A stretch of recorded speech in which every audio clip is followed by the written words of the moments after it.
Nabi SAW lebih suka bersolat, berdoa apabila beliau sedang menghadap Kaabah, rumah yang dibina oleh ayahnya Ibrahim AS. Dan kemudian pada masa yang sama menghadapkan Al-Aqsa juga. Dengan cara ini anda dapat menghadap kedua-dua rumah pada masa yang sama, kan?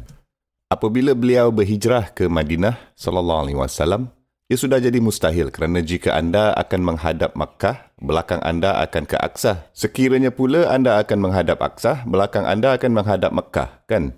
Anda sudah tidak boleh menghadapi kedua-duanya pada masa yang sama. Anda faham apa yang saya katakan? Beliau sudah tidak dapat membariskan kedua-dua rumah lagi kerana sekarang beliau berada di antara kedua rumah tersebut, tengah-tengah. Beliau SAW berada di antara kedua-dua lokasi tersebut. Dan ini sebenarnya melukakan perasaannya. Ia telah melukakan perasaannya bahawa dia harus berpaling membelakangkan rumah yang telah dibina oleh bapanya Ibrahim AS. Dan by the way, bapa kita itu Ibrahim AS, millata abikum Ibrahim AS. Ia telah sangat melukai perasaannya bahawa beliau tidak dapat lagi menunjukkan penghormatan yang sewajarnya kepada rumah yang dibina oleh bapanya.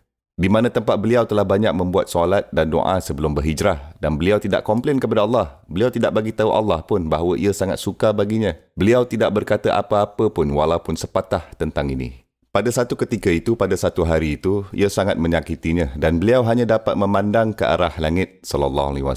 Itu sahaja yang beliau buat. Beliau memandang ke arah langit sahaja. By the way, setiap orang Islam di dunia, setiap Muslim di dunia bersolatkan ke arah mana?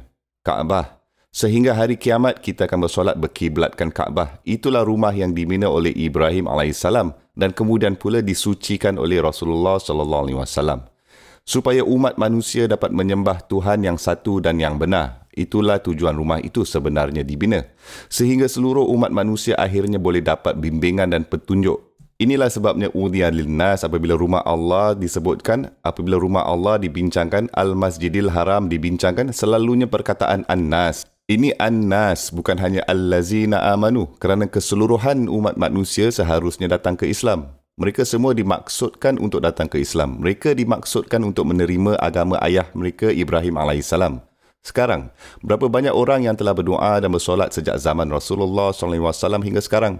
Dan berapa banyak lagi orang yang akan berdoa dan bersolat dari sekarang hingga hari kiamat? Ia memang tidak akan dapat dikira oleh kita, kan? Tidak dapat dikira berapa banyak ibadah yang sedang berlangsung berhadapkan rumah itu. Jadi apakah sebabnya untuk kiblah itu dari Aqsa, dari Jerusalem untuk ditukarkan ke rumah ini, ke Kaabah? Ada banyak sebab.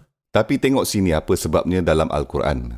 Qad nara taqalluba wajhika fis sama' falanuwalliyannaka qiblatan tardaha. Kami melihat wajahmu sudah beralih ke arah langit, jadi kami memusingkan kamu ke arah kiblah, jadi kamu boleh bergembira. SAW. Allah Subhanahu Wa Taala punya sebab untuk menukarkan kiblah supaya Rasul SAW boleh bahagia.